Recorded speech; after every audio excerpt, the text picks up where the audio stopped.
Now, where we've left off, it would seem the perfect place to give you a dream sequence.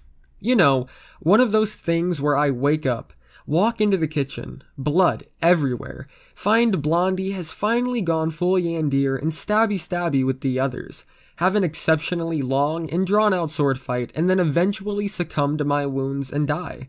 This would be the perfect place to draw you into an alternate reality where all the women love me unconditionally, or where I've become as smooth and as suave as a super spy. I really wish it could be the place where I have prophetic visions of my future, of the events that lie before me. But I can't tell you these stories. I don't dream. None of those wonderful adventures happened. My head hit the pillow, and the next thing I know, I'm opening my eyes. The first thing I noticed was that the pillow I was resting my head on smelled like rose petals. I don't know why. Maybe an Anon cleverer than I can figure it out, but that was simply the first thing I noticed when I awoke. The scent of rose petals is not a bad thing to wake up to, but a pitch black room is. There was no light, none at all. To make it worse, I had no recollection of what was in the room. In that funny way, those things just manage to vanish when you go to sleep at a friend's house. I realized the girls must have left me alone to sleep, probably closed the blinds and the door. I was left with the task of navigating my way through pitch black darkness in a room that was not my own, nor well documented in my memory. I ended up getting out of bed like a zombie, arms outstretched and flailing. They should hit things before I do, navigational aids to say. I know there's a light switch by the door. I just have to find it. Because of the rules involved with wandering around, arms outstretched in a dark room trying not to hit things, I hit my shins twice, stubbed my right toe, and almost fell flat on my face tripping on unknown obstacles. Finally, I make it to the light switch, flip it, and blink a couple of times as light floods through the room. I turn around and try to determine what I tripped on getting here, and there's absolutely nothing but soft objects, sleeping bags, and stuffed animals strewn around the room. What the hell did I hit my shins on? Spooky. Well, next on my agenda is getting some water. My throat is dry. I probably slept with my mouth open. I managed to use the light of the bedroom to navigate to the hallway light switch and flip it on. It shallowly illuminates the area. It actually strikes me as weird that it's off. It's also weird that the house is completely silent. Where the hell are the girls? I meander from room to room, turning on lights as I go and looking for people. Nobody. Nobody in the living room. Nobody in the bathroom. And nobody in the kitchen. Where the hell are they? I'm finally at my goal of the kitchen though, so I start grabbing a glass and filling it from the tap. Bang! I flip a shit and drop the glass. It clinks and clatters into the sink as I'm off my feet and turned around before they hit the floor. There's nothing in the kitchen. It sounds like it came from the living room. Fucking hell. I swear to God these girls better not be playing some trick on me. I'm tactical as fuck on my tiptoes as I sneak over to the entrance of the living room and look in. The light is off again. I'm being fucked with. It's gotta be the girls fucking with me. I've got this carefully concocted plan in my head on how to discover them. I call out, "Listen, I know you're there." No response. Best plan. I hear howling in the distance. I know that sound. Timberwolves. They've caught up to me in my city life after all these years. Bang! The bathroom light goes out too, and the kitchen light flickers at the same time. No, holy shit. Fuck this shit. My plan is out the window. I've got absolutely no clue what was going on. There's no way there was a girl in the kitchen behind me dimming the lights, or in the bathroom. I could clearly see across the hallway to where they would have had to come in. This is some paranormal activity bullshit going on right here. I'm ready for the girls to jump out of the growing shadows and scare me. Any time now. Any time. I retreat from the living room and back to the kitchen. Thank soul I've got light here. I need to stop saying these things. Bang! This time, it's accompanied by the snickering sound of wood on wood. The same sound you might get when two ships crash together out at sea, or an old wooden dock collapses under the weight of a truck. The worst part isn't even the sounds. It's that the kitchen had taken the effort to heed my thanks to the Norse sun god, and the light was now off. The house was pitch black now. I don't know why, but there wasn't even light streaming in from outside like there should be. It occurs to me that I might actually be dreaming, that this could be the first time I've ever had a nightmare. Fuck. I crouch down to the floor of the kitchen. I know I can just find my way to the light switch and turn the light back on again. I start to crawl over in the direction it's in. I hit the fridge, head on. Completely wrong direction, and now my head hurts. I've got my bearings now. I try to crawl back towards where the light switch is. I'm very slow this time. I hit my head a couple of times against various things, but I managed to not make it hurt by just hurrying into them. About halfway through the kitchen, I crawl through something I could swear was cold and wet. I'm losing my edge now. If this is a joke, they're getting me good. I stand up and fumble around for the light switches. Eventually, I find one and flip it. Nothing. They're getting me really good. I'm not sure what I'm supposed to do. This isn't my house. I don't know where flashlights or candles would even be. And this was back before cell phones were popular with teens. We didn't have the portable magic light devices in our pockets 24/7 back then. And to make it worse, the howling started up in the distance again. I think it's on the other side of the house. I feel like I'm obligated to investigate, but I'm not sure what I'll find. You know, demons, bears, timberwolves, or vampires. I would rather not find those things alone in a dark house where I can't fairly fight back. I'm pretty sure all of those things can see in the dark, anyways. I'm like a helpless bunny being hunted by demonic, night-visioned creatures. My eyes are working as hard as they can, but I can only see the dark shapes of things. Counters, cabinets, a silhouette standing by the exit to the living room. Wait, I do a double take and it's gone. Fuck, I'm not staying here. I'm trying to see down the hallway and discover all the traps the creatures waiting for me down it, but I can't see more than a couple of feet, and badly for those at best. I don't like the human figure I saw in the shadows by the living room, so I'm just going to stay as far away as possible. I start crawling down the hallway. The walls are closing in, suffocating darkness. I can't tell if there's shadows fleeting across my peripheral vision or what, but now I'm hearing creaking sounds. I'm not moving, and there's still creaking in the distance. It sounds like the creaking Raven and I made earlier tiptoeing down this very hallway. Raven. She's probably still asleep. I'm close to the guest room. It's like another door down. The only problem is that creaking is down the hallway too. I've got to beat whatever's making the creaking sounds to get to the guest room. It's my only hope. I start hurrying down the hallway. I'm keeping my shoulder to the wall and watching the other side with anticipation. I know it's safer. They can only get at me from one side. I just have to watch ahead of me and I'll be BANG! This one came from the kitchen, right fucking behind me. I jump half a foot in the air and turn on my speed. Who cares what's in front of me? I'm scurrying along, trying to get to the door, but the creaking is coming from the living room now, and above me, and behind me. The entire house is making noise like it's shifting on its hinges, and there's still howling coming intermittently from multiple directions. I'm in panic mode. Fuck everything. I just get up and barrel for where I think the door is. That's a wall. That's another wall, but finally a door handle. I turn it, get inside, and lock it. My knees just give out, and I drop to sitting against the door. No fucking regrets here. Banging and wailing now coming from the other rooms in the house outside. I'm pretty sure I've just escaped with my life by a sliver. The creaking in the hallway has completely stopped. Whatever it was, it's outside the door waiting for me. In the darkness, waiting. I crawl across the room, hands blindly out in front of me. I'm trying to find the bed, but I can't seem to find anything.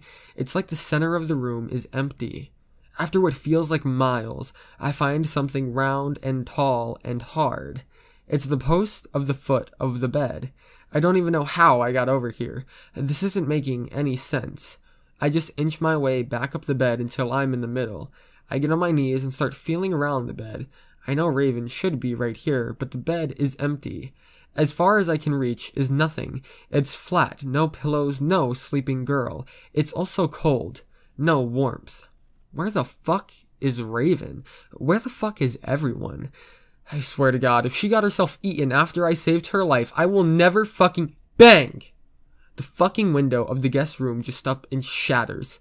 Holy shit. Faster than you can say Scooby-Doo, I'm in the corner of the room furthest away from the window. I've never been so surprised in my life. I'm close to have never been more terrified in my life even. I'm pretty sure my hair is now white. I'm pretty sure my pubic hair is now white, is how freaked the fuck out that I was. There's a flash of light from the shattered window. I see a silhouette illuminated, standing up on the empty bed I just checked. Nah, man. Fuck this. I'm not going to die like this. I'm going to attack whatever the fuck this thing is that just broke in, and it's going to eat me. I've got no weapons but my bare fists. Maybe I can grab a shard of glass or something. I start crawling towards the bed with intent. Ka-fucking boom. A fucking explosion just went off outside. No light at all, but it sounded like a neighbor just detonated their backyard with TNT. The house is shaking, the ground is vibrating, and I can hear the shards of glass rattling across the room. I'm all the way back in the corner again. This isn't going to help. There's a loud, dull thump in front of me, along with what sounds like all of the blankets and pillows on the bed falling down. It's fucking coming for me. Holy shit. I'm holding out my hands, making a cross with my fingers.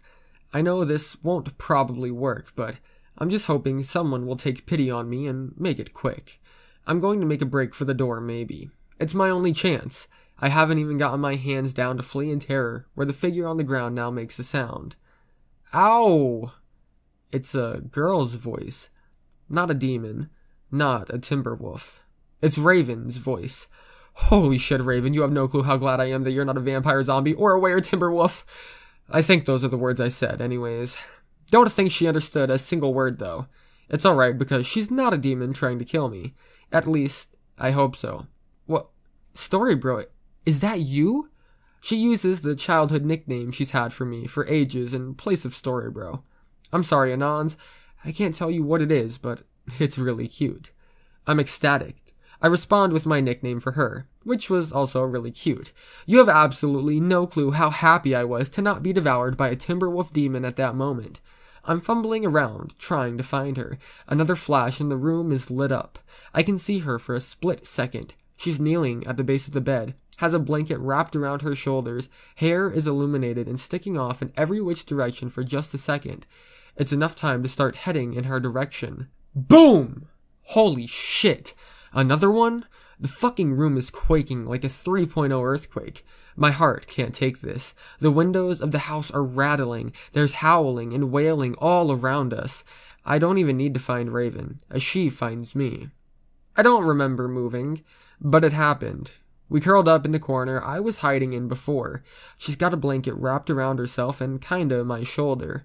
I've got one arm around her and the other holding myself together with how many scenarios of brutal, horrible death I'm imagining from all of the war zone going on. But it's pitch black and she can't see that. She just waits for the sounds to end and whispers, with little scared girl fear in her voice. This thunder is terrifying. It hasn't been this loud since I was little.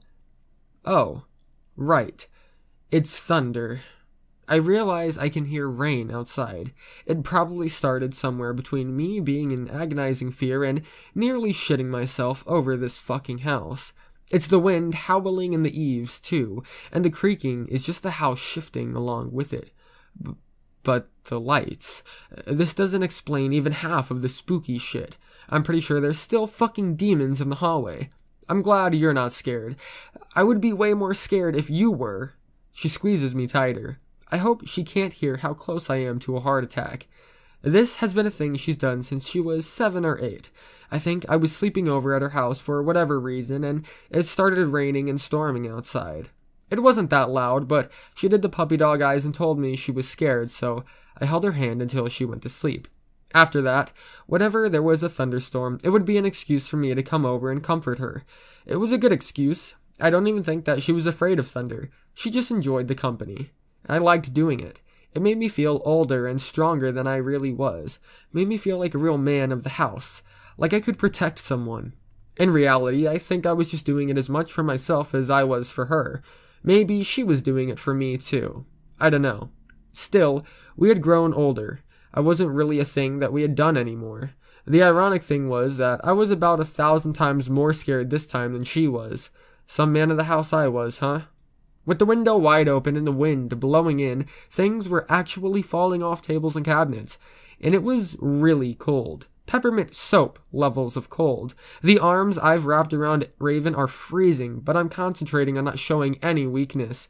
I've got to pretend I wasn't fleeing in terror down a dark hallway from demon drop dogs before I found her. Not that I was doing a very good job of that. I'm shaking. I'm not even that scared anymore. All the thoughts about being dismembered and eaten by demons kind of went away when Raven showed up. The human mind plays tricks on you when you're alone. Shows you things that aren't there. Tells you scenarios that aren't even happening. Bang! These aren't lightning. There's something else outside making the noise. It's fucking demons trying to get in again. It's whatever broke the window. This scenario isn't in my head. This is real. There's another flash. Raven preemptively squeezes me. She's got her face pressed into my shoulder. The window and the area around it is a mess. There's shattered glass everywhere. Papers and other light objects near the window have been flung to the floor by the wind. Some papers are still even airborne. I can just make out two tall, skinny shadows by the window. They quickly move out of sight before the light fades. There's two loud bangs when they do. Then the thunder hits, and the house rattles again. The glass skitters lightly across the floor. Tinkling sounds echo through the room. It hurts. Make it stop. This wasn't really a plea or a request. It was just a statement. I guess she wasn't feeling too good still. I tell her we should try to move towards a quieter and warmer part of the house. There's no argument. A light flickers on and off in the distance out of the window. We can't really see where it was, but there's enough light to see the entire window again. There's a shadow there. A giant shadow floating in the middle of the room. What the fuck is that? I'm to my feet, and I drag Raven with me to the door. She's still wrapped up in the blanket. I can hear it rustling. I can hear the rain falling outside and on the roof, the pitter-patter it's making on the hardwood floor beneath the window. I can hear the wailing and screaming the wind is making in the eaves of the house. We're leaving right now. I'm so done with the Silent Hill bullshit going on. I'm just ready for fog to appear at any moment and have us be trapped somewhere. I unlock the bedroom door and open it to try and see what's in the hallway. It's really dark. I think I make out a shape sitting across the hall by the living room. Lightning flashes behind me again. Our bodies prevent it from illuminating whatever the shape is, but the reflected light bounces off of its eyes. Its glowing red eyes. I hear a growl, and I slam the door again. Please, tell me you saw and heard that, Raven. There's genuine panic in my voice. That was a fucking demon dog, I know it. She's seen nothing. She has no clue what I'm talking about. It's some kind of directed demon ghost, I know it now. I'm the only one who can see it. I think the last time the room lit up, I saw a book on the floor. I lean down and kind of fumble around for it until I find it. It's some hardcover novel. Perfect. I tell Raven to get ready. She's not really sure what I mean, but I guess she grips my hand tighter so we're ready to go. I throw open the door. I chuck the book into the living room and at the creature. I don't hear a sound, but I see it's a clean hit. The eyes are gone. I don't even wait. We're into the dark hallway and running as fast as we can. I'm stumbling over everything in my way. I hit my leg on everything, and I'm practically dragging Raven as we run. We hit some door. Hard. I hit it first, though. It hits my shoulder, but I can stop Raven from hitting it as hard as I did. We open it and hide inside. It smells like old cigars and musty books. It's a room I haven't gone in before, but I have no clue what it is. Still can't see anything at all. We just jam the door closed and huddle up at the base of it. I'm shivering, somewhat out of pure terror, and the rest out of cold. She's not dumb, and she notices. This time, she's sharing the blanket with me. With a deft movement, it's wrapped around both of us, and we're sitting side by side. Our shoulders are touching, which is perfect because my shoulder was very cold and hers was very warm. We're just sitting there silently in whatever room we've entered. It's much quieter than the guest room. Even still, every time we hear a bang or a bout of thunder echo through the neighborhood, Raven flinches and squeezes me even harder. We're there for what feels like hours, even though it was maybe only 10 to 15 minutes at most. It's not a talking moment. We never really talked when there was thunder. It's a I'm scared shitless of these demon dogs kind of moment. I'm straining for any sound I can hear in the house that isn't the bangs and creaks and slams I keep hearing. Finally, I hear one. It's loud. It's a heavy door slamming shut. It's from the front of the house. There's banging, stomping, and it's all getting closer. There's talking, too. It's muffled and low pitch, like someone possessed by Lucifer himself. Whatever it is, it's stumbling towards us. And it's big, and it's loud. It's making huge, giant, stomping, squelching steps down the hallway. Whatever it is, it's really close now. The door bangs loudly as whatever it is reaches its feet first. Oh fuck, oh fuck, oh fuck. Grab the handle. I shout at Raven, and we both jump up to hold the door shut as hard as we can. Are you two in there? Let me in. The flashlights are right there on a shelf. It's Birthday's voice, but it's low and muffled. What the fuck are those footsteps, though? What are you doing in there? Her voice is all confusion. Giant goddamn footsteps that squelch and squeak. It can't be Birthday. It's a demon Timberwolf in disguise that's using Birthday's voice to trick us. I'm trying to convey this to Raven when we're both yanked forward. Birthday just kinda effortlessly opened the door when we weren't resisting. We both tumble, sprawling forward, and end up on the floor. I can't see anything. I can hear squeaks and squelches as the giant footstepped Timberwolf steps over us and into the room we were in, though. There's rummaging, a bit of crunching, and a couple more squeaks before the demon lets out a muffled "Aha!" and I hear a click. I'm scrunching my eyes closed. It's the end. I know it. Suddenly, I can see my eyelids. Light? I open up my eyes to see the demon casting down some kind of fire beam spell at me. It's too late for me to dodge. I just close my eyes again, lie still, and wait for the eventual burning inferno. No damage. I must have rolled a natural 20. I open my eyes again. It's a flashlight. She doesn't have a light on herself, but the reflection is enough to give me an idea of what she looks like. Her eyes are lit up in a glare. She's got a hand on her hip, and I look down. Galoshes. Oh. She doesn't look very happy. What were you doing in the office? I take a look over at Raven and realize she's still topless, and I'm still topless. This looks bad. I'm about to start cashing out on my previously earned guilt points to try to get us out of this. Raven interrupts. I was scared of the thunder. I hid and he found me. She's got a terrified tone of voice. I know she's faking, but it's really good. She's amazing with her voice when she wants to be or needs to be. Still, ouch though. Those are some hard hits to take just to get me out of trouble. She admitted that she was scared of thunder, hiding again, and that I was not at any fault or part of any of it. That's a lot of hits. She still owes me way more though. Birthday seems to accept this answer, as there would be no way she would self-depreciate herself more intentionally than just admitting she was in the room half naked with me. At least, as far as she knew. Girl logic. Birthday grants us her blessing, and we're given the ability to cast level 1 minor light spell. We can now see what she's wearing. A giant green sweater with the collar puffed up around her mouth.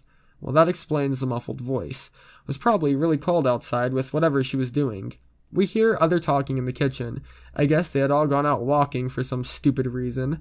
Come to the kitchen! We brought pizza! I lied. That's an amazing reason. I'm sorry I ever doubted you, Birthday. We're on our feet in a flash and ready to head to the kitchen. Pizza, man. Oh, wait. I stop halfway down the hallway and look into the still dark living room. I hold my arm out and stop Birthday and Raven. They're all looking at me. Careful. There's a Gru in here. They have absolutely no clue what I'm talking about. I sure hope I don't have a clue either. I turn around and back away from the living room slowly, keeping an eye on it the entire time. I'm ready at any moment to shine my flashlight in any direction it's needed. We would only get one chance. I don't think the girls knew what was happening. They just let me do it. After an agonizingly slow trip backwards in fear, we make it to the kitchen. We find Homely, Glasses, and Blondie wearing similar get-ups to Birthday. Frankly, they're all wearing way too much clothes. I'm very sad as all my previous progress is seemingly gone, but then again, I didn't exactly expect them to go get pizza and bras. The other girls don't take long to comment on Raven's state of dress though. What, clothes not good enough for you? Asked the Blondie.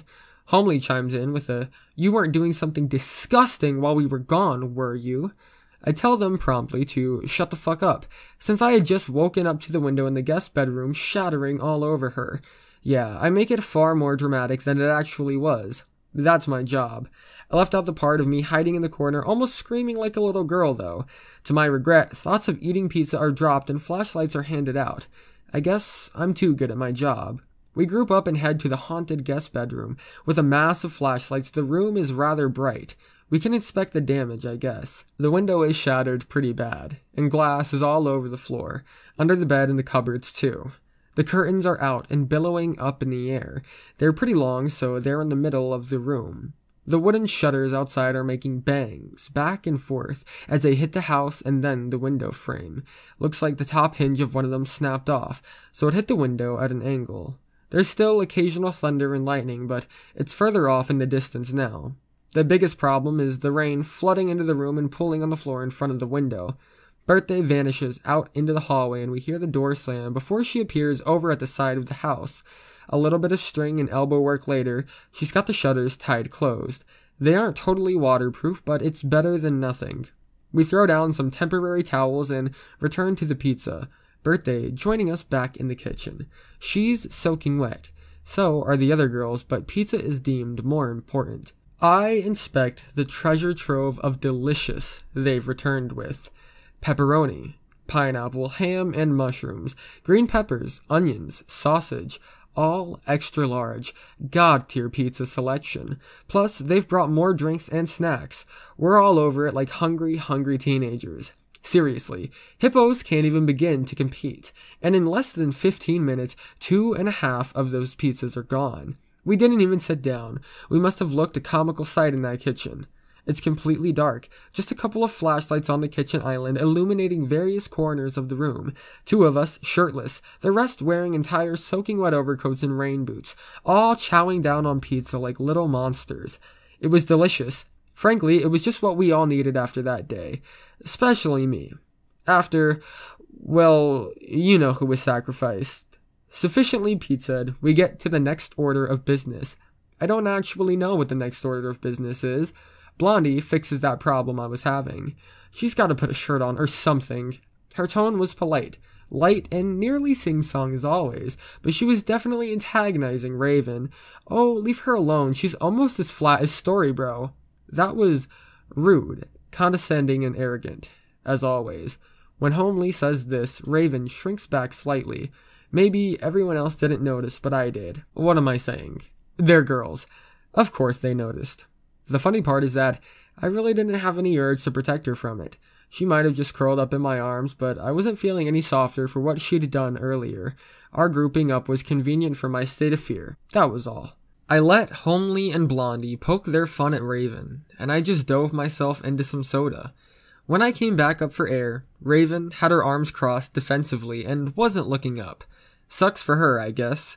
I bring up the fact that the other 4 girls are wearing a liberal amount of soaking wet and probably cold clothes. About to offer help when Glasses interjects. She says that they should all take a shower and get warm again and put on some fresh clothes. I look at the clock. It's only 7:30. It seemed way later. It's in the middle of school session though, so of course the days get pitch dark at 6 o'clock. I offer to put the pizza away so they can all go get ready for their individual hot showers, and they skitter off, taking a flashlight each. Blondie doesn't take a flashlight though. She just vanishes into the still dark living room. Eek! Oh no. She's been eaten by a grue. God damn it, Blondie. I rush into the living room with the flashlight. I know I'm not going to be able to save her, but I have to try. At first, I can't even find her. Then I realize she's over behind the couch at the other entrance of the room. She's sitting on her butt on the floor. She tripped over some book and a teddy bear that were sitting there. I was relieved. She looked like she was safe. I help her up and turn around to find Raven has followed me, like a little lost puppy. She's even wagging her invisible tail. It's adorable. Blondie vanishes into the darkness again, and I wish her luck in her adventure, realizing I'm going to be alone with Raven for like 20 or 30 minutes as they all warm up. She realizes the same thing. She grabs my hand and pulls herself close. She places it across her right breast and asks, "What do you want to do while we wait?" It's a tease. A carefully planned suggestion she's probably been scheming for minutes now. She wants me to pay attention to her, and I want none of it. I yank my hand away. I move over to the couch. I sit down and throw the flashlight so it illuminates the bottom half of my body. It's just the way it ends up sitting. I'm casting a shadow, like the reverse of someone trying to tell spooky campfire stories. Raven doesn't seem to get the hint. She sits down next to me, trying to get as much body contact as possible. She doesn't realize why I don't want to sit next to her, why I don't want to touch her. I get up and leave her there on the couch, moving to the armchair. Only enough room for one. I can't see her face. No expressions, just darkness. She gets up and walks over to me again. She better not. She does. She tries to sit down on my lap, and I shove her off. Not just a light shove either. She drops 2 feet to the floor. She's not getting the picture. I stand up, and in 3 words, we're not friends.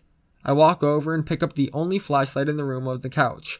I'm stone cold serious. My heart is dead on making this clear. I follow my previous statement with another. You don't deserve me as a friend. Not anymore. I switch off the flashlight and walk away, leaving her in complete darkness. I just hear silence. Silence and my footsteps. Then she was eaten by a grue. It was a needed sacrifice. I just kept telling myself that as I walked away. I repeat this over and over in my head. I have to drown out the sounds. First comes the screaming. It's always with the screaming. Every time I've witnessed a grue attack, there's always screaming. But not this time. It was silent. Only the sound of my footsteps as I entered the kitchen. Next was the sickening squelching. I tried to force these sounds and thoughts out of my head as I put the flashlight down on the counter to illuminate the room as I began to clean up the pizza. The jarring, bone crunching. The creature was hungry. It would have taken me next. The shattering of hearts. It had to be done, I said. There was no other way to overcome the situation I was in, the way I was feeling. Hardened, I began cleaning up the leftover drinking glasses, the clink as I grasped multiples together in one hand echoing throughout the kitchen. Now the only sound. In the 3 or 4 steps from the island to the kitchen sink, I managed to step in something cold and wet. Setting the cups down, I kneel to inspect the liquid. I can't see it, but I swipe 2 fingers and take a whiff. It's just water. I probably spilled it earlier when I was in the kitchen. I clean it up, contemplating the entire time, then return to picking up the plates. The rain outside is pressing a solid white noise across all of my actions. It lets me be alone with my thoughts. I wasn't feeling very chipper. Maybe it was seeing the other girls. Maybe it was seeing her be shunned. I wasn't really sure what I was feeling, but the second she put my hand to her chest, I realized I couldn't stand her. The idea that she would hit me, that she could try to hurt herself and make it my fault, I was sick to my stomach. The clattering of ceramic plates accompanying the creaking, groaning, and howling of the house. I wasn't really as angry as I thought I was, though. I wasn't really anything. I was back to feeling nothing. In that way that feeling nothing is sometimes the only way you can feel after something happens where you should feel everything. The plates clatter as I place them into the sink. I swallow, trying to force my emotions back down again. I grab a sponge and begin to scrub the guilt away. A flash of light illuminates the window and the kitchen. For a brief second, I can see what I'm doing. Everything in the room is crystal clear, then it's gone. I continue scrubbing, the sink's running water adding a steady addition to the orchestra sound of my head. The thunder rolls in. Any thoughts I have cascade into deafening silence after the house shakes. I can't remember what I was trying to convince myself of. I just end up staring off into the rainy window, the streams of water running down the window in disorganized chaos, each raindrop changing the playing field. I realize I've run out of plates.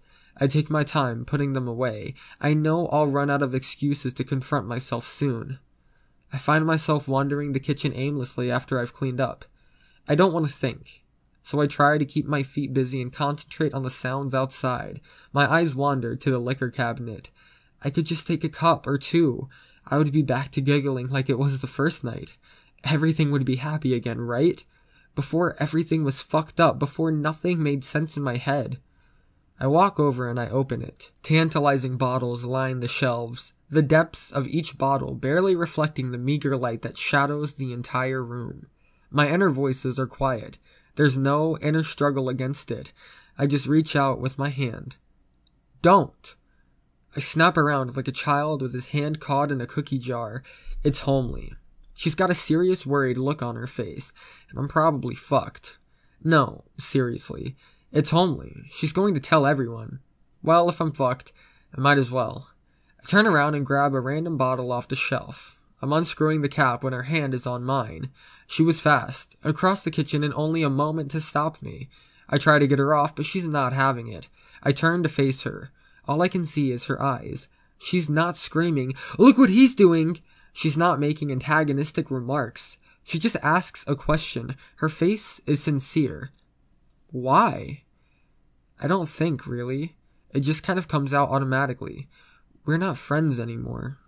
It's a quiet voice, one that I never use, one that doesn't suit me. I might not spend that much time with Homely, but she knows. The rain continues to pitter against the window. It's not really a sigh. It's like she was contemplating an answer, but it never came. It's the kind of sound you make when you know the other person wants a response, but you're not sure what to give. I don't have any anymore. I'm just standing there with my hand on the bottle, the other on the cap. I'm wishing desperately Homely would just go away so I can wallow in the silence I've created. She's not going to grant my wish. Her next question is stronger, more forward. Her voice has the slightest tone of modesty in it.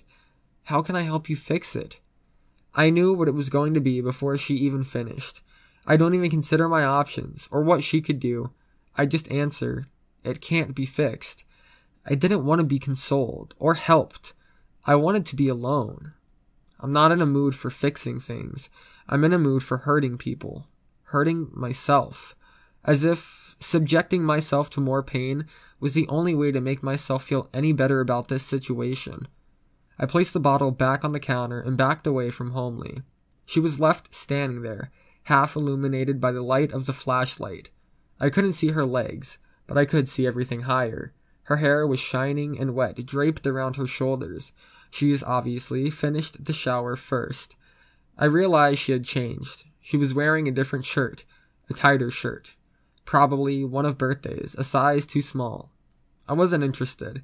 Not right now, and especially not with Homely. She wasn't taking the hint about not helping, though. Where is she? Where is she? It wasn't a question. It was a demand. I don't do anything but stare at her. I try to mask my feelings, my thoughts, and make my face a living mask of nothing. But she somehow understands and looks off towards the living room, the wall of darkness just beyond the doorway. I don't feel like anything anymore. I make sure that's the case. Don't bother. She's not worth it. I can't feel my own words, but Homely can. Those words tell her more about the situation than she had figured out already. Those words tell her that Raven probably had no say in the matter. Even if she's a horrible person, she's still friends with Raven and the other girls. I'm the enemy here, no matter what Raven has done. Forgive her. She doesn't understand that I can't, that I won't. She doesn't understand that my stomach is doing belly flops at the thought of what I'd just said, and why I'd said it. I don't want to be harassed by someone who's not even involved. I pick up my flashlight and start to leave. I'll keep the other girls company across the house. She stands in front of me, her hands on her hips and her voice indignant this time. Forgive her. I don't listen. I just walk around her. She grabs my hand and holds me back with all of her weight. If you do, I'll get one of the other girls to make it up to you. Look at Homely. Showing loyalty to her friends for the first time I've seen in ages, by selling out her other friends. What a fucking surprise.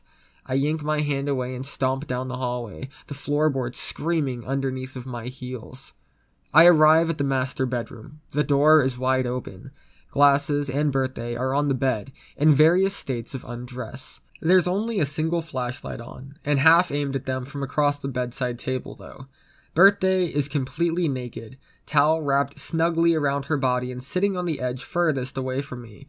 Her hair is dry. She's probably waiting for the next shower. Glasses is wearing her bra and her pants again. Hair dry. She's probably last. She's lying down at the foot. The shadows make them look much more alluring than usual. A shame I'm not in the mood. The girls hear my stomping and are eyeing the door as I enter. They both look a tad surprised, but not as embarrassed as I would expect them to be.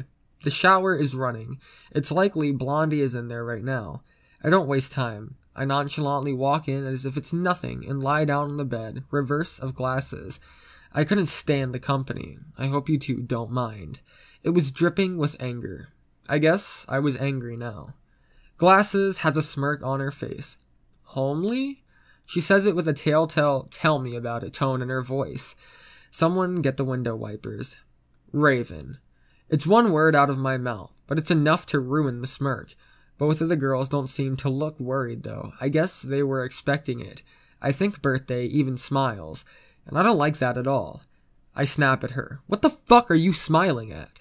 It's rough, harsh, like I haven't thought out my words before they came out. I didn't. Birthday didn't deserve for me to snap at her like that. The damage is done, though. Birthday's smile vanishes, and it's replaced with a scowl. It's not my fault you're pissed at your girlfriend. She's glaring at me. I want to correct her, but I don't. Even still, Glasses seems to do it for me. I get to listen to a mile-long speech about how Raven and I were best friends for absolute ages and that this is a big deal. This seems to have put Birthday in her place, at least temporarily. Glasses seems to want to continue her speech about how Raven did was wrong. But I stop her. I tell them I don't want to talk about it. Homely already tried. They both shut up. We're just quiet for a while, and I go back to staring at the ceiling, trying not to think. The water shuts off in the bathroom. Blondie steps out. Well, she doesn't really step out. She opens the door, shrieks, and slams the door again. I guess she wasn't expecting me there. I only hear this because I'm not looking, but I'm lying across the bed, facing the bathroom when she opens the door again. There's a soft light from the inside, like a flashlight is left on. I can't see anything but her silhouette and some light skin coloring, but I can tell she's not wearing a towel. Blondie seems to reconsider opening the door, and when she sees me again, slams it again. Seconds later, we hear a, "Make sure he's not looking." Glasses is on top of me. Any excuse, I guess. I'm just that irresistible. Her hands are over my eyes. I can't see a thing. "I've got him, you're safe." Birthday is laughing at the scenario, and I hear the door open, and what I can only assume a double check that I'm covered is being performed. It seems to be safe, and I listen to the rustling and feel the weight changes as Birthday gets off of the bed. The girls seem to be exchanging the towel because, a moment later, the bathroom door closes. I try to squirm free, thinking that it's over. Glasses makes the situation clear with increased pressure on my head and a yank. Hold still. She's dressing. There was a bit of a tease in her voice. I know this voice. I stop struggling. Come on, Glasses, be a bro. Come on, I know you're a bro. I reach back and squeeze her leg as I think this. She gets the hint. She opens her fingers a tiny bit. I'm grinning like a fool on the inside. You can always trust Glasses. I get to see peeks and glimpses of Blondie, drying herself off and dressing. A breast, part of her butt cheeks, and what seems to be a thigh. My only regret is that there's absolutely no light, so I can't make out anything that doesn't stick out. It's alright. My memory and imagination fill in the gaps. Just the idea of a girl undressing in front of me without knowing I'm watching, especially the shyest girl. Let's just say I'm in the mood now. Eventually, it seems she's donned fabrics of various sorts, and Glasses closes her fingers again as to not let Blondie realize. I play along and complain, asking if I can see yet. The hand is removed. Blondie is back to her old tank top and shorts combo, but I'm hard and pressing against the bed sheets. All previous problems forgotten. Boners have a tendency to do that. It's hard to ignore them. I'm now far more interested in the two girls in the room. Blondie is just standing there looking at me awkwardly. I don't think she knows what to do, but I know what I want to do. Blondie, come lie with me. I need something to hug. She's taken aback when I say this. Confused, even. The look between wanting to run and wanting to stay and find out what happens. She doesn't run. She must be leaning towards see what happens. Glasses clarifies the confusion for me. He just fought with Raven. It's a matter-of-factly statement. Brings back a pang when she says it, though. I guess I'm back to feeling again. I force it to go away by pressing my pelvis harder into the bedsheet. Blondie seems to understand the request and decides she'll oblige, implying I wouldn't chase her down and tackle her if she tried to leave.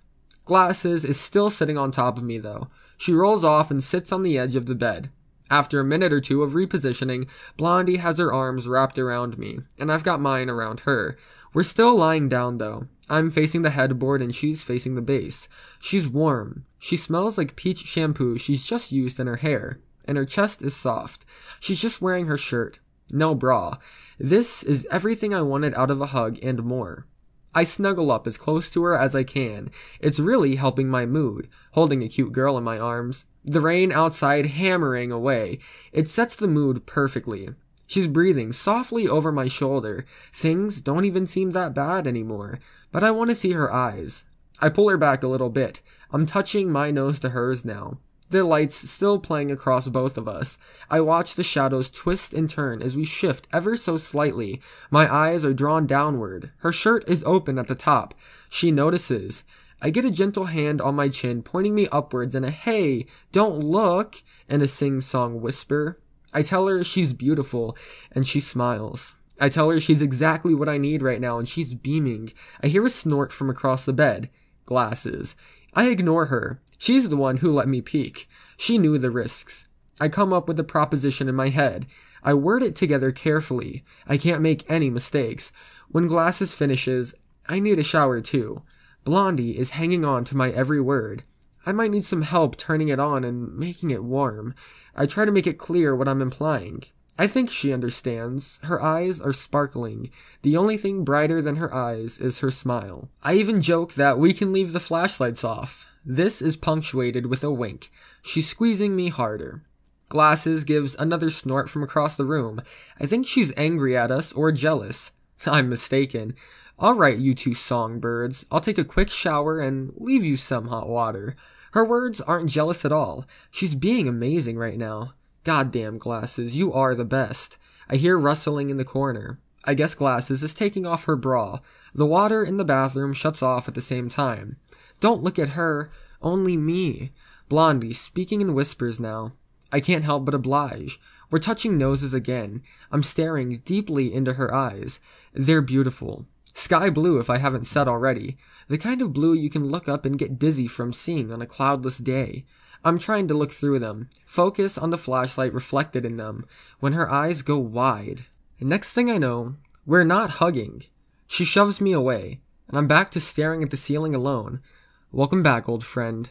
I see a hand come into focus with a thwack, and I get slapped. It stings, but Blondie isn't very strong, so it's more of an insult than anything. Frankly, I'm more surprised I'm not dead. She's off the bed now. I'm sitting up watching her. I'm lost. I don't understand what's happened. What did I do wrong? I can only see Blondie's back before she turns around at the door and glares at me. I guess you really don't deserve me after all, huh? There's nothing but hurt in her voice. She stomps off. What the fuck did I do this time? I turn around. Glasses is frozen solid, watching the entire thing. She's topless, and her pants are halfway down. I'm distracted by her tits for at least 4 seconds before I look further down. She's wearing my boxers. I completely forgot. She either completely forgot or did it just to completely block my attempt to get with Blondie. Fuck you, Glasses. I can't see her face, but we hear footsteps inside the bathroom and her pants are back on in a flash. I lie back down on the bed and inform her bluntly that I'm now having a shower with her. Not if I'm your second choice. Oh, I swear to fucking God, Glasses. Now you're jealous. I'll fucking kill you. You fucking set me up and everything. I'm sitting up and going to leap off the bed at her throat. Except, the bathroom door slams again. Instead of Glasses, I find Birthday standing there with her hands on her hips. She's completely naked. No shame. What? You don't want to shower with me? God damn it, woman. Out of all the naked girls to be in front of me, it has to be the one that's not going to help at all with my boner. I just returned to lying on my back. You're now the only girl in the house who isn't angry at me. I state this matter-of-factly. I heard. She starts rustling around, I assume putting on clothes. I also take this time to announce the fact that I have a boner, and was just cock-blocked by Glasses. There's laughter from the bathroom. She heard. The water turns on a couple seconds later. Birthday doesn't offer to help.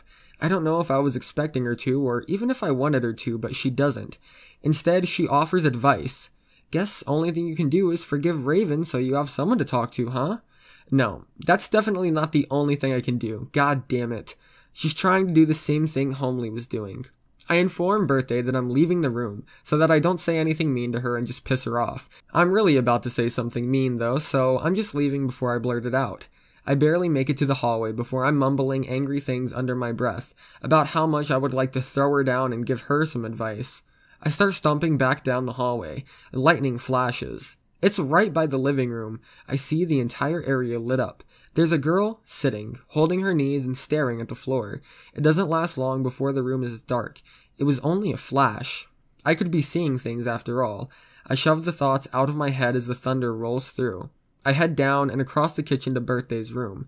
I hear soft talking inside, so I try to open up the door. It's locked. I wait for a response. If that's not Raven, Birthday, or Glasses, go away. There's no compassion in her voice. It's cold, hard, and unwanting. It was Blondie. Whatever. Guess I've actually fucked everything up for real this time. I leave quickly and trudge back to the kitchen. I know I'm dragging my feet the entire way. To make it worse, the flashlight I'm holding seems to have dimmed to the point it's useless, so I just turn it off. I jab my toe on the corner of something hard. Fuck! Everything is going wrong. I end up in the doorway of the kitchen, looking into the dark living room, and I can't see anything. That doesn't matter. I just stare. I'm staring there for ages. I'm just staring off into the darkness. I must be waiting for lightning, so I can look in without going closer. Just make sure. Just to know. I wish I could just yell Lumos and the lights flicker on, but nothing happens. I just stand there staring for minutes. I'm desperately hoping for anything. I just want to know. Zero luck. No flashes of light, no lightning, no thunder. I give up and return to the master bedroom. I smash my shins, twice, and trip and fall and hit my elbow against something hard. Serves me fucking right. I shamble back to the bedroom in pieces. I think I've left 2 of my toes, a finger, and half of my shin in the hallway. That's what it feels like anyways. I return to find Glasses re-emerging from the bathroom with wet hair, topless, and the same pants she had worn in. Birthday is fully dressed and just sitting on the bed humming to herself. How she's in a good mood is beyond me. When she sees me, she asks, "Alright, what do we do now?" I'm not paying attention. I'm watching Glasses get dressed in the background. Birthday realizes this and sneaks up to me via a blind spot. I get my crotch grabbed and squeezed, jump an inch in the air and look down at her. Careful now. If I'm the last one not mad at you, you don't want me jealous, do you? She's teasing me. I swear to God, woman, I'll hold you down and show how to make Glasses jealous right now. But I don't say this. But she says she's going to get candles and we can all play board games or something. She's off and down the hallway, leaving me alone with a fully dressed Glasses across the room. I'm across the room in a blur. I've got my hand outstretched and before she can realize it, I've got a hold of her throat and pinned her to the wall. Before I can even realize it. This sounds violent, but I didn't want to hurt her. It was about as soft a throat hold as you can make. I just wanted her to know that I was serious for once. That I wasn't in a mood for fucking around. I tell her this. She's barely illuminated by the flashlight from here, but I can see she doesn't even flinch. She frowns. You don't deserve to not be fucked with. She doesn't even give me a chance to respond. She goes to a proverbial town on me, my hand still on her throat. No punches, only words. She tells me I'm absolute shit, that I've just probably said something horribly mean to Raven, that Raven is most likely sitting in the corner of some dark room crying, that I've been trying to get with other women just to distract myself from the fact that I did this. Glasses is saying these the entire time with a smug look on her face. Even though I have her by the throat, she's not wavering. This is pissing me off. I mean, it should be. I should be angry, right? But I just don't have the anger. It's not there. Her words hit where it hurt. She called every single event and she wasn't even there. How can she be so right, but so wrong at the same time? I still can't bring myself to forgive Raven. I ask her a question I know she can't answer. How do I forgive the things Raven did? But I don't ask it like that. I ask how I forgive her hitting me after her past. About how her hitting me once would have had more emotions behind it than any other woman beating me black and blue. About her nearly drinking herself to death was selfishly aimed at hurting me more than anyone else. I ask how I can forgive a girl that tried to kill herself when she knew I would never, ever, ever let myself down for it. I ask all of these things and more. I spill my inner emotions out, the ones I've been hiding from even myself. I'm not holding her anymore. I have both of my hands on the wall behind her. I'm practically screaming before she stops me. Glasses just smiles. Her good ol' "it's alright, everything's gonna be okay" smile. Then she says the wisest thing anyone has ever said to me. "You don't.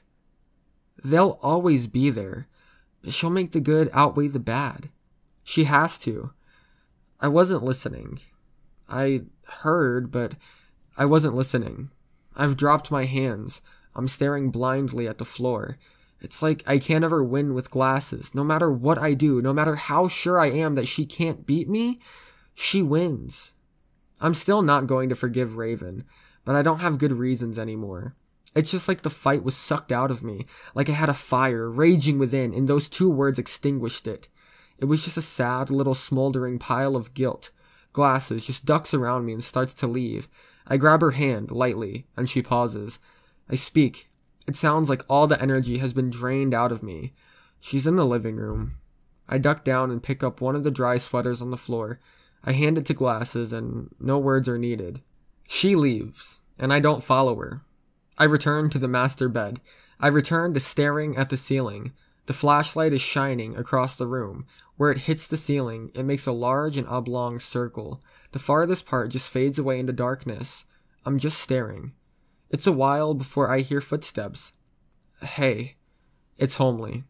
She's here for me, and the flashlights. She says the group is setting up a game of poker, that I don't have to come, but she needs the flashlight in the bathroom and on the table. I briefly consider sitting here in the darkness, but I can't stare at the ceiling in darkness. I can't escape my thoughts, and I don't want to be left alone with those. I follow the person stealing my flashlights to the living room. Everyone's all grouped up. There's a couple candles spread around, and we have enough light to see by. I sit down with the group, as far away from you-know-who as I can be. I'm sitting next to Homely and Glasses with our backs to the couch. See, I told you guys I could get him to come.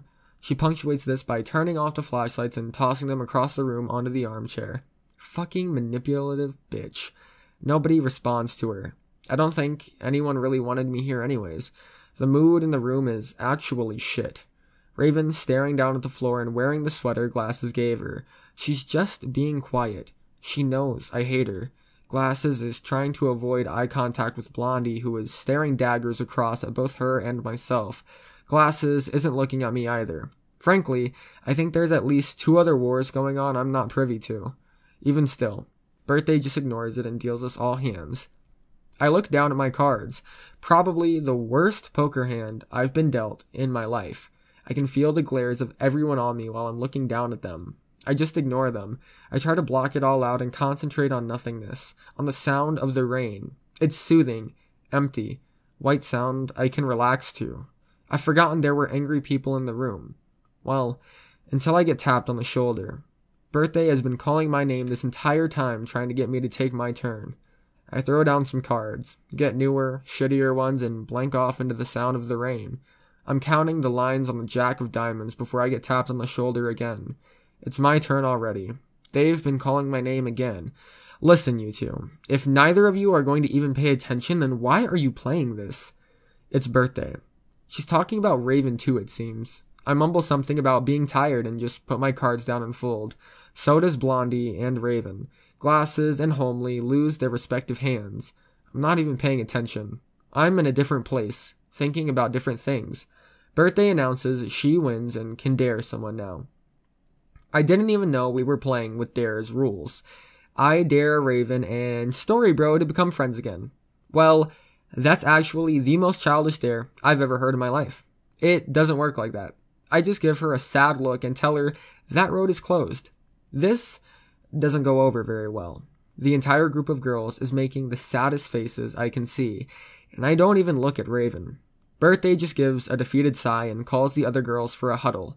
I don't know what they're planning, but I don't like it. Probably involves something I'll hate. They turn around and declare they have an appropriate dare. Raven and I have to spend 5 minutes in the bathroom alone because we're ruining the mood. Of course, I hate it. I don't seem to have a choice, though. I'm actually grabbed by Homely and Birthday and dragged off towards the master bedroom again. This is a shitty dare. I'm just going to sit in a corner and not talk for 5 minutes. I don't understand how juvenile these girls really are.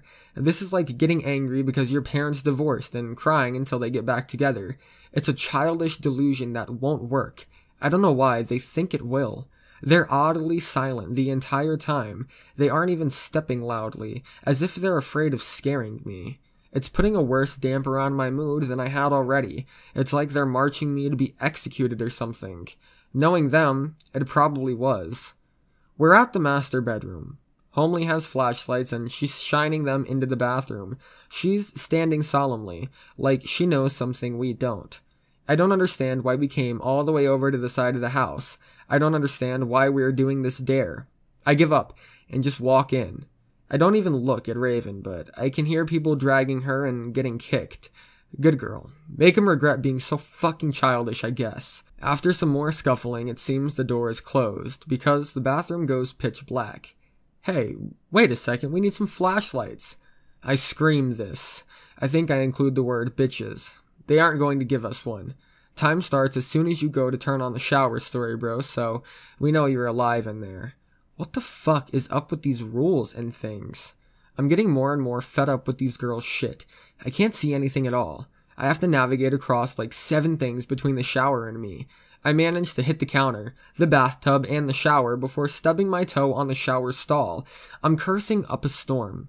I get in the shower, which is slippery, and make my way finally over to the handle and turn it on, which I'm standing right under the nozzle of. Of course. So now I'm fucking soaking wet, and this stupid, goddamn dare can start as I turn off the shower, but I hear scraping. What the fuck? Oh no.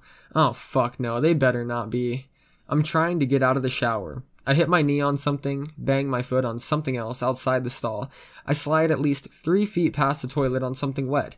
I hit my wrist on the counter and I trip over someone's legs and I finally make it to the door. It won't open. You're not serious. I try with all my weight. I can't open it. No, what the fuck? This is cheating. I'm banging and yelling at them. There's no laughter. They're dead serious. They've moved the fucking cabinet in front of the door. That's why they had me turn on the shower. So I couldn't stop them. I don't understand. The fucking door opens inward. What did they do with a cabinet? I can turn the handle, but the door doesn't even budge an inch. They've tied it or something. I'm banging furiously and trying with all of my weight. I'm cold, and the bathroom is still steamy, so moisture is all over everything. I'm half soaking wet and there's puddles all over the floor. I'm pretty sure there's a wet towel somewhere too, and I'm locked in here with the one girl in the house that I don't want to be locked in a room with. I'm not keeping this in. I'm yelling this. I'm banging on the door over and over. They hear me. I know they hear me. I call them all kinds of nasty names. My fists are hurting. I tell them I'd rather be locked in with anyone else. Someone who won't try to kill themselves and expect me to save them. Someone who won't get drunk and hit me as some twisted cry for help. I tell them that I hate all of them. I tell them that they've ruined any chances of us being friends ever again. And I tell them that I'm leaving this sleepover as soon as they let me out. My fists are burning and my lungs are burning. I'm out of breath. I can't feel my arms. I stop. All I can hear is my own breathing in the room. I don't think they were out there. They would have said something, right? This part of the house is rather far away from the others. If they had left to the living room, they wouldn't have heard any of it. Well, maybe muffled yells, but none of the content. I sink to my knees. I'm breathing heavily. I can't see anything. There's no windows in this bathroom. It's just pitch black. Absolute pitch black. I just stare. For all I know, there could be miles in front of me, or a door just inches ahead. It's all a joke, right? It's a big joke. They'll come back in 5 minutes. Right? I'm cold. Goosebumps. Shivering, even. My teeth are at that point where they're almost chattering together, but yet aren't making a sound. I can't hear anyone else in the bathroom with me. I can't hear breathing besides my own. I know Raven is here somewhere in the darkness. I'm too annoyed, being cold and wet, to care, though. I start searching the bathroom for towels to wrap myself in. The lower cabinets have nothing. I cross the entire bathroom, checking every shelf and every drawer I can find. I find a single wet towel on the floor beneath the shower stall. I still haven't found Raven yet. I remember the girls were trading off towels, and I remember the last one being outside. I've given up my search. I settled myself against the door, wrapped my arms around, trying to stay warmer than I was feeling. It doesn't help. The bathroom is too moist to be warm in the clothes, or lack thereof, I'm in. I'm just going to close my eyes and wait for this to be over. Almost the second I do, though, I hear a voice. It's Raven. She's in here somewhere with me. She's just said the worst possible thing.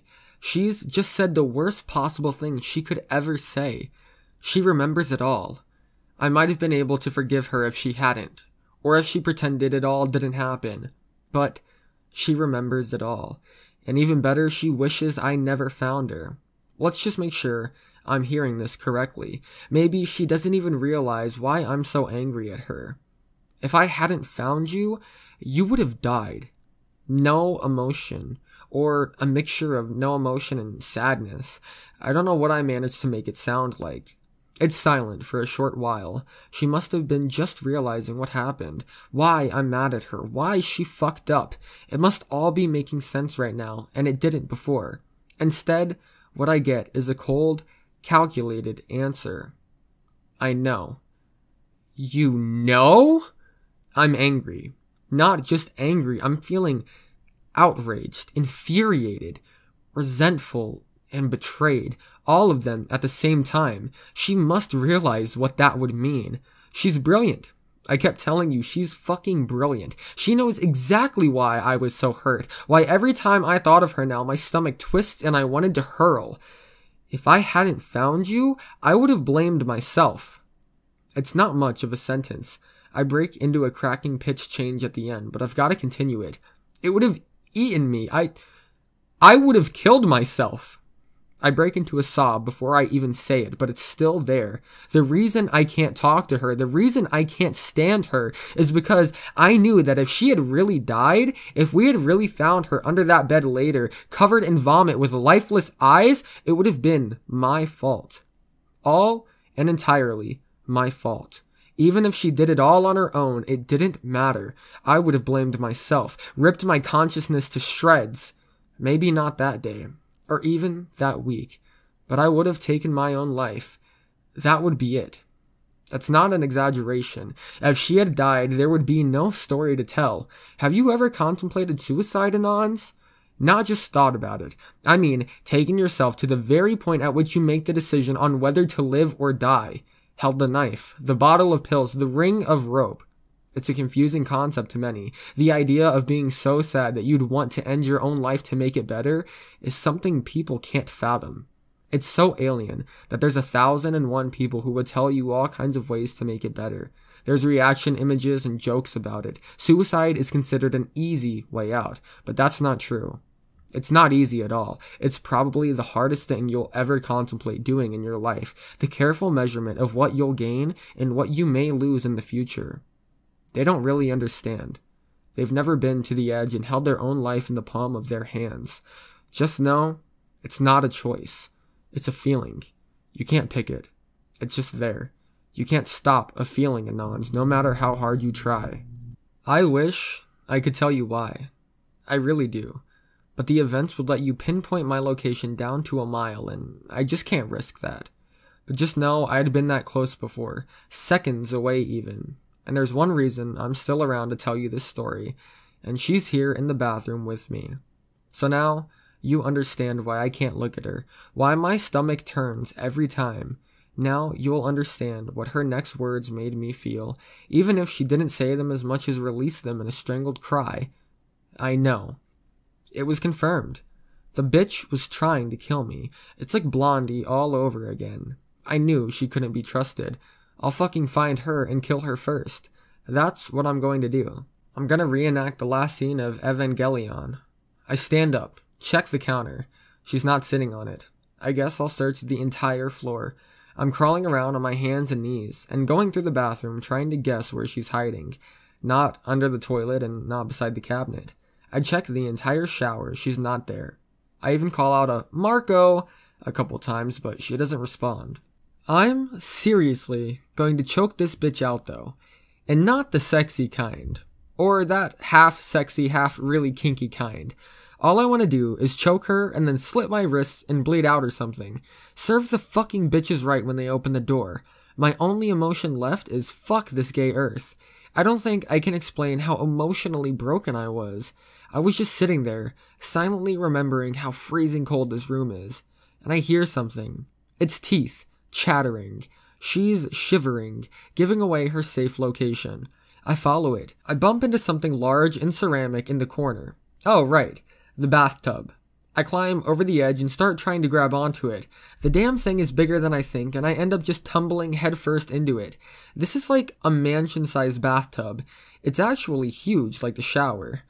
I fumble around and manage to right myself by grabbing onto a handle. It's smooth and silver, and when I try to use it to pull myself up, it gives way a little bit.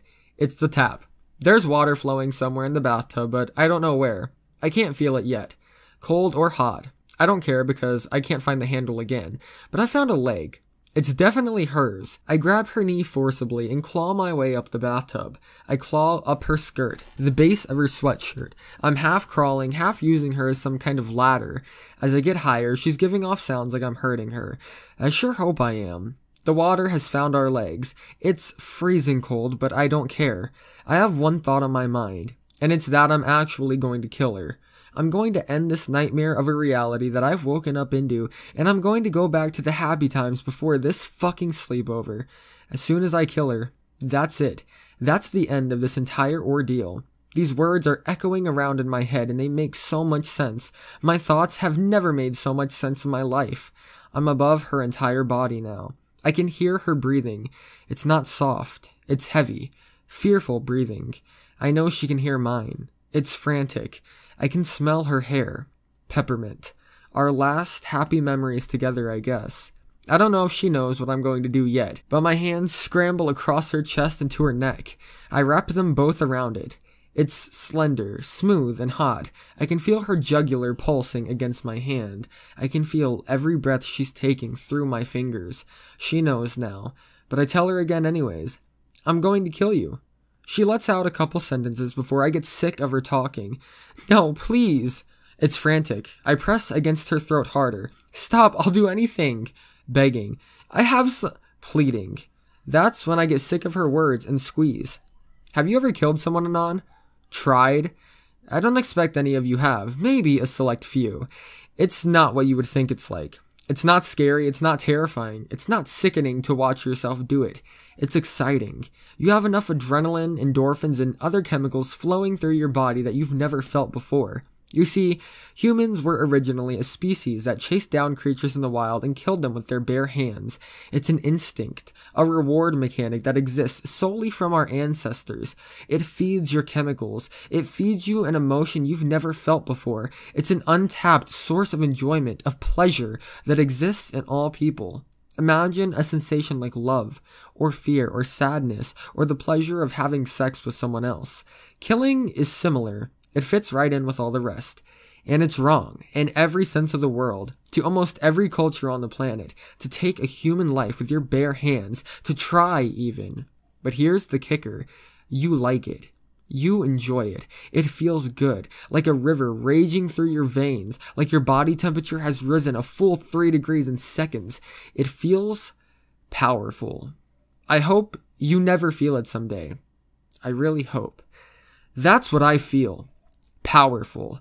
I have her life in my hands. Her hands go straight to mine, and she's grabbing my wrists, clawing me with her nails as I feel her throat convulse under my hands. The scratches feel good. She's trying to kick me, splashes of water flooding back and forth in the growing pool between us. She can't reach. I hold her there for hours, minutes, maybe even seconds, and eventually I let off on the pressure. However long it was, she chokes and gasps. I feel the air flow past me. I feel the spittle hit me in the face as she tries to alleviate the pain from having her neck pressed in.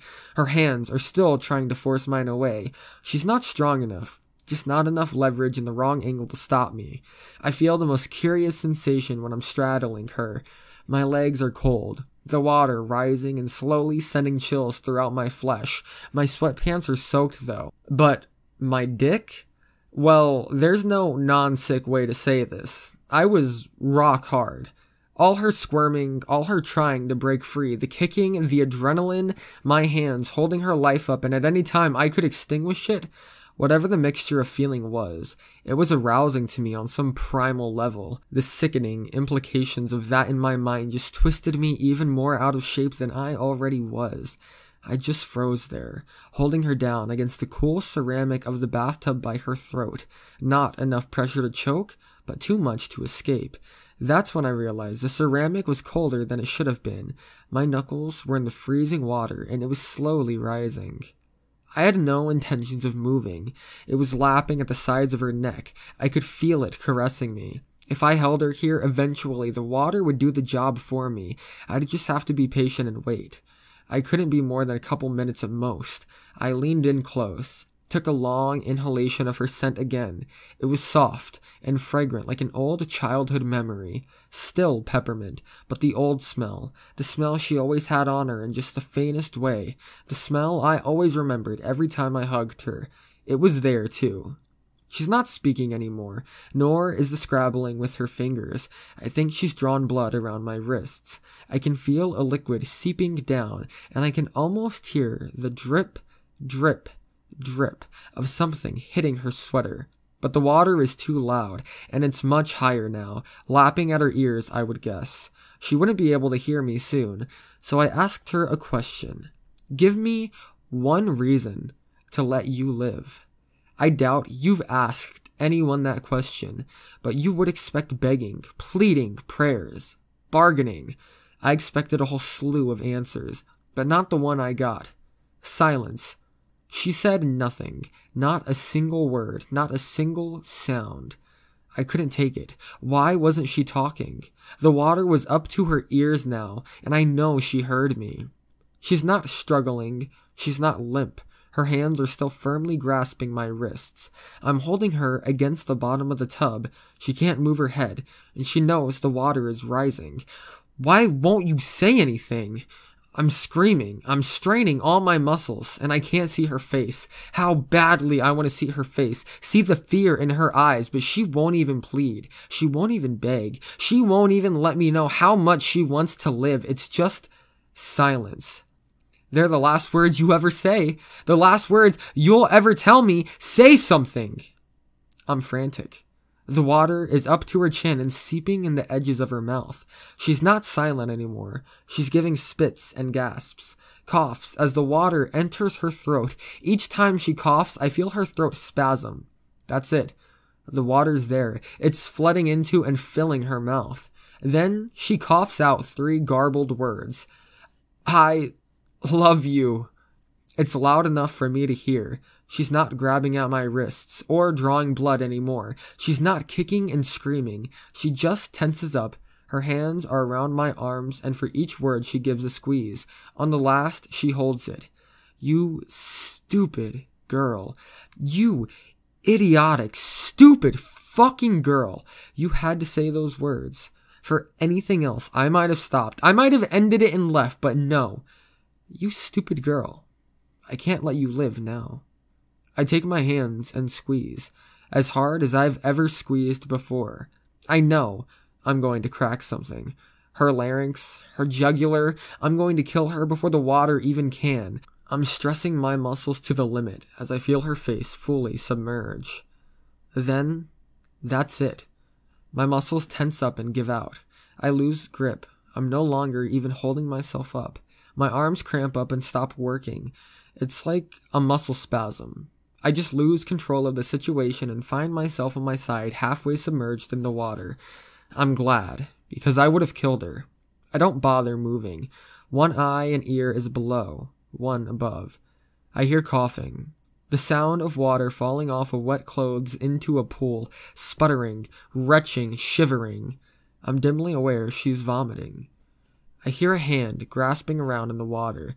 It finds my face. It finds my hair. I'm yanked upwards and I feel her breath. It's sour. I feel her forehead against mine, and then she's kissing me. She tastes like bile, acidic, bitter, and disgusting. It tastes like partially digested pizza, and I'm gagging. There's chunks of food left over in her mouth and her teeth. Her tongue won't let me not taste them. I pull away from her and empty my stomach into the tub as well. It burns all the way up and all the way out until the retching stops. It wasn't romantic. She was sharing the suffering. She's still coughing, trying to clear her throat. I know what being strangled feels like. Your throat feels like something's in it, even though there's nothing there anymore. It feels painful and itchy. I hear her cough again, and the sound of water dripping off of her clothes. I assume she's pulled herself out of the tub because I hear a clunk on the tile. I'm shivering still. The water is absolutely as cold as it could be from the tap. I grab my edge of the tub and try to pull myself out. My arms are heavy, weak. I manage to force my chest over the edge. I roll my lower body over and fall to 2 feet onto the ground. I didn't land on Raven, but I nearly do. I'm lying right beside her. She must have rolled over, and I've got one question on my mind. Say it again. I still have the taste of bile in my mouth, both mine and hers. The bathroom smells like vomit. We're shivering on the floor, and I can hear my teeth and her teeth chattering away like skeletons, but I want to hear her say it again. She's silent. Say it again. I repeat myself louder, and she's still silent, but then she manages, I love you. It's soft. It's delicate. It feels like it has meaning, but it's not what I want. It's not what I want her to say. Put your hands on my throat. I'm trying to be as confident as I possibly can. I'm still having stomach convulsions. What? She's not understanding. Choke me! I bellow it. I need her hands around my neck. I grab at her arms and force one to my throat. The other follows. I make sure they've got a firm grip. Now choke me. Feel the power you have over me. She gives a couple light squeezes. Weak, really. No effect. I bellow through her squeezes. Hard! Her fingers tense and squeeze tightly around my throat, and I can't breathe. There's an intense pressure. It hurts desperately bad. I'm lying on my arms, so I can't fight back either. It's perfect. She holds on until I start seeing stars. It's beautiful. Seeing stars in a pitch-black room. They spin. They twist. They're the only thing you see. She holds on and lets go. It stops for whatever reason. It's alright. I wouldn't have minded dying, but I had that question still. I tell her that she's got me right where I need to be. She has all the power in the situation. I'm going to ask you a question. If your answer is no, strangle me until I'm unconscious and tie me up. I'm dead serious with these words. If you lie, I'll kill you when I find out. She's not saying anything, but I feel her hand squeeze on my neck. She's scared. I know she is. But she has all the cards. I've given them all to her. I need to know if it was the truth. Or you were just scared and willing to tell me anything. Do you love me? Her voice is soft, but it's not words. She coughs, clearing her throat. Or it still feels pressured, I don't know. Her breath is soft too, like a sleeping child. She coughs again, but she speaks this time. You're so stupid. She squeezes her hands together, tighter, tighter. I can't breathe. I'm seeing stars again. Beautiful stars. But I hear her slide closer. She whispers in my ear. You never noticed. My lungs are burning. But I've always loved you. Then the stars went out. When the stars went out, I went out. I'm all out of faith. But as to if I was really unconscious or simply lost in my head is another question. Because of the darkness, in reality, in truth, I had no clue how long I was out or if I was even out at all. The next thing I heard was the near mechanical slurping, wooing, and moaning that all bathtubs seem to make as the water worms its way down into the pipes. This is how I feel. It strikes me as odd, and those sounds are nearly indescribable in my head, that the water leaving the bathtub has no realistic comparison. But it was the sound I heard as I woke up. I'm cold, and I'm ashamed, lying naked on the floor. I lie there, listening. That's all I want to do. That's all I deserve. There's a dripping, water from the faucet, wet clothes on the ground. There's a rustling of wet cloth. all encompassed by the wooing and slurping of the water out of the bathtub. There's a creak, a lever being pulled.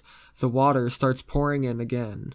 Ravens working the bathtub. To what end, your guess is as good as mine. I hear running water on ceramic, the sound a bathtub makes when the drain is open and it's not filling.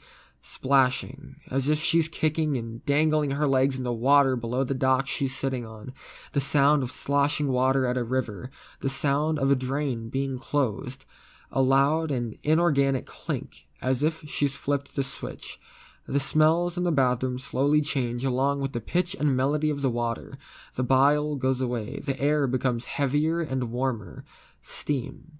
The smell becomes smoother, artificial. The room fills with the aroma of some synthetic fruit or artificial taste that never even match the flavors it's named after. It smells lovely, but absolutely unrelatable to anything natural. The water is cascading down in a roaring waterfall. The tub must be partially full. Eventually, I hear the water peter off and stop. The only thing left is the sloshing, as if it were waves cascading in a swimming pool or a rocky beach. There's a voice. It's not my voice. You're cold, aren't you? I'm freezing. I don't say anything. I don't move, and a hand finds mine. It squeezes. It's hot water this time. I realized that long before it was said. I could smell it. Smell the steam and heat permeating throughout the room. The scent of water that you'll never notice unless you can't see it. It smelled nice. It smelled warm. And I like warm.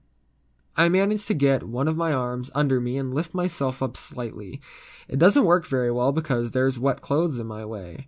It's a pile of clothes, a rough and coarse fabric, a soft and silky one. I ignore using the ground, grip an edge of the tub and pull myself into a sitting position. The smell is far stronger here, and I can hear a soft crackling, popping. I find a hand resting on the side of the tub. I can only assume she's sitting, waiting for me. I'm having trouble getting up. My arms and legs aren't cooperating with one another. It's a mixture of slippery and wet. A mixture of the foreboding stiffness that accompanies your limbs when you sleep in a cold place. A mixture of the lack of strength in my tired arms. A mixture of the pain in my lower back that had been silently throbbing all day. A mixture of the sharpening pain in my lungs and throat. When people say everything hurts, they mean it's a whole host of things, but not everything. But in the course of this story you've watched, you know exactly what I mean. Everything on me, every little thing did indeed hurt. This went double for every aspect of my psyche. Every emotional crevice I had was filled with regret, doubt, and self-loathing. And here I was, draped over the side of a bathtub's rim, fragrant water encompassing its depths, with the friend I've tried to kill, splashing her legs like nothing's ever happened. It's not a feeling I can pretend I can recreate for you. It's not a feeling I can begin to convey. I was simply content to stare into the darkness, knowing water, warmth, and end was before me, but not in sight. Content in the way that I felt I deserved it.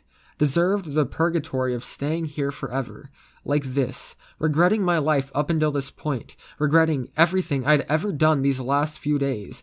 I was content to stare at nothing, but she was not.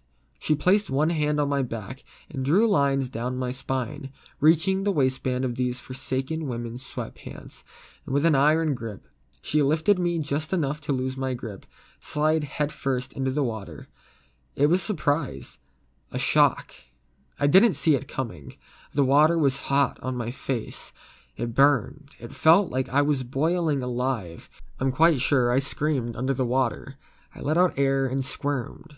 The result was that I slipped deeper and deeper until I was fully in the bathtub, my torso and legs long having left the rim. With a twist, I'm upright and my head is above the surface. It's hot. My face is hot, burning like exposed skin on a summer's day, but the water is not uncomfortable, simply unbearable in that way hot water on your face so often is. There's bubbles in the water and I have to spit out a bit of something soapy as I come up, but ultimately, I seem unharmed and warm for the first time in ages. I let out a groan and recline against the slanted back of the tub. My muscles are groaning with me, but in a good way. It's soothing, calming.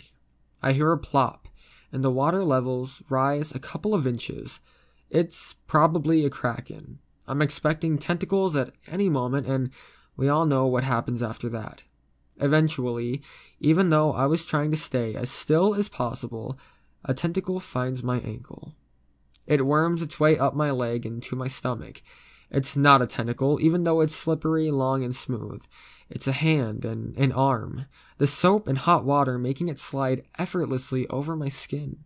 It wraps itself around the back of me. The splashing accompanying it reminds me that there's a human attached, a very close one at that, who only gets closer as she pulls herself into a hug. But it's a misshapen hug. She's at an angle. She's kind of off to the side. She ends up sideways, hugging my chest, her head against my rib cage, her chest against my stomach. But it's a hug. A dark, warm, wet, slippery hug. And she's naked.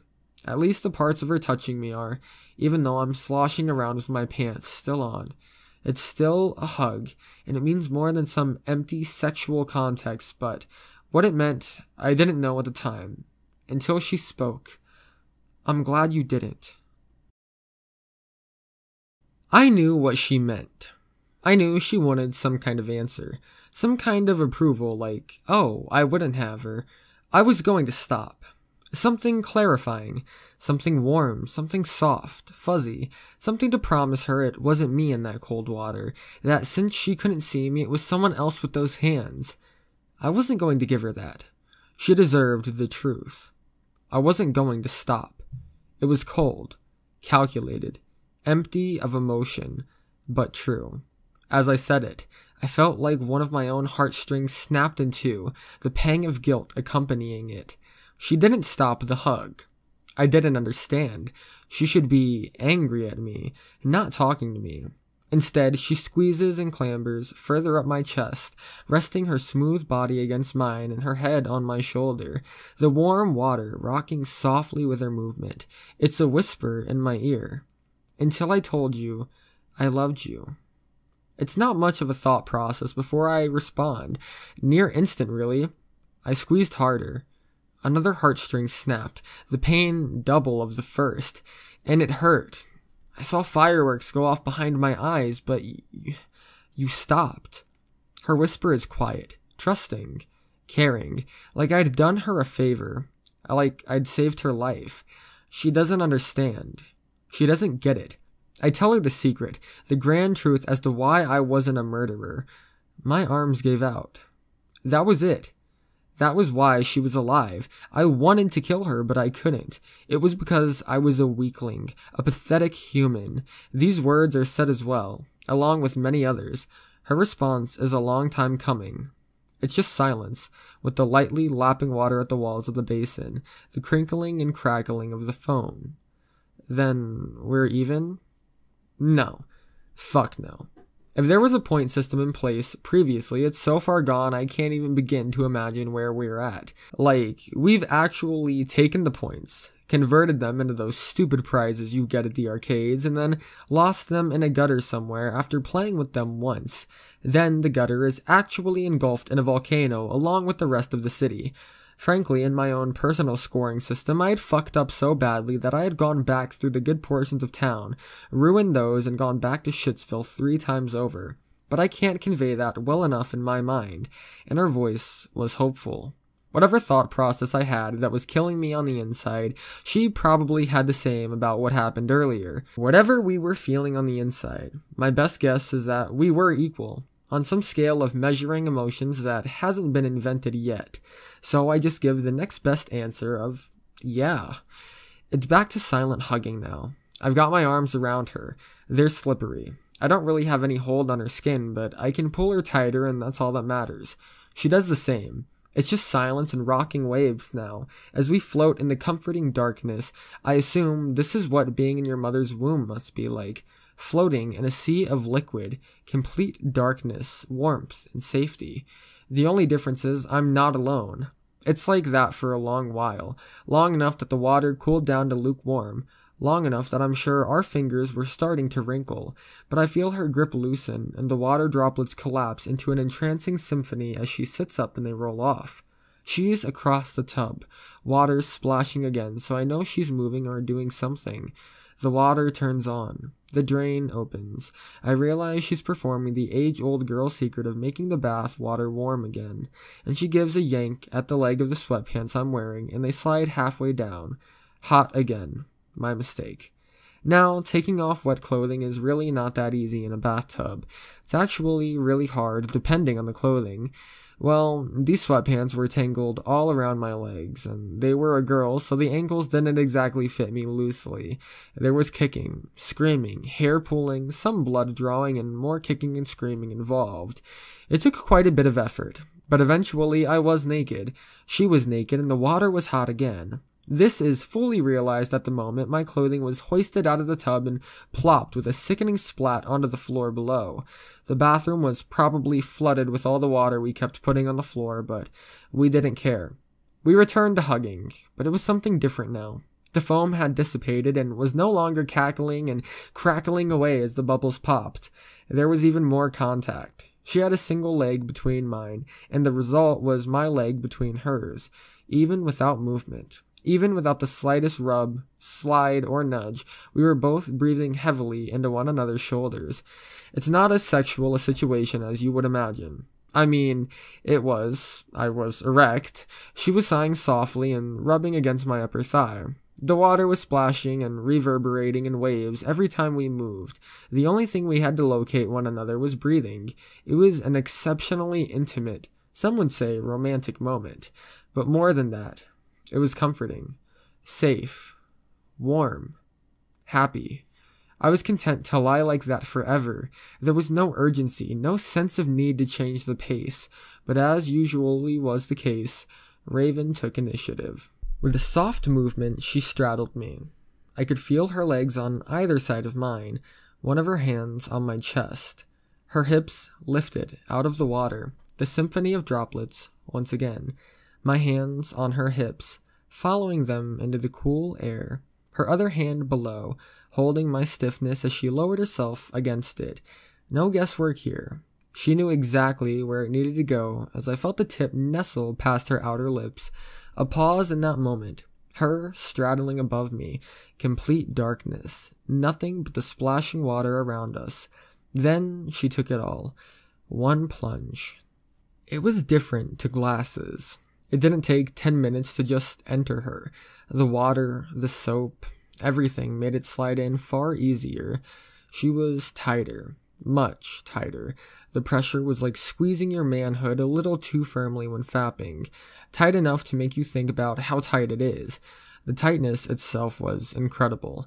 This made sense. She was a smaller girl. She had a smaller body, a smaller frame, but what didn't make sense is that she was deeper. She took every inch, right to the base. I still felt the pressure of pressing against what I assumed to have been her cervix, but it wasn't in the way. It wasn't like a roadblocks. It was a change at the end of the tunnel. When she dropped her hips, she didn't cry. She didn't give a shout. I couldn't see if she was crying, had her eyes opened or closed. All I can hear are her hard, long breaths in the darkness. The first word she says breaks my heart. I'm sorry we couldn't both be the first. I can hear it in her voice. She's crying. She's just given me hers and I was already used goods. Maybe because of the pain, because she's just forced herself down on me. Maybe because of the pain of the words she was saying. Maybe because sharing first would have been something romantic. I'm not stressed at all. I'm not worried. I just curl my head up against her and whisper, "It's all right. You mean so much more." She just squeezed herself tightly into me, wrapped her arms around me and stayed there. I didn't need to move, which is odd because you usually can't stop your hips from moving on their own when you're having sex. I was happy where I was, as close to Raven as I was. Even the water had stopped sloshing with our lack of movement. It was silent besides our breathing. Eventually her arms loosened. Her breathing drops from being hard and rash to soft and quiet. I realize she's fallen asleep. It's sweet. It's not even sex, it's just closeness. I wrap my arm so that she won't fall off, and I lean back and close my eyes. I'm completely at bliss as I doze off. And then she was eaten by a grue.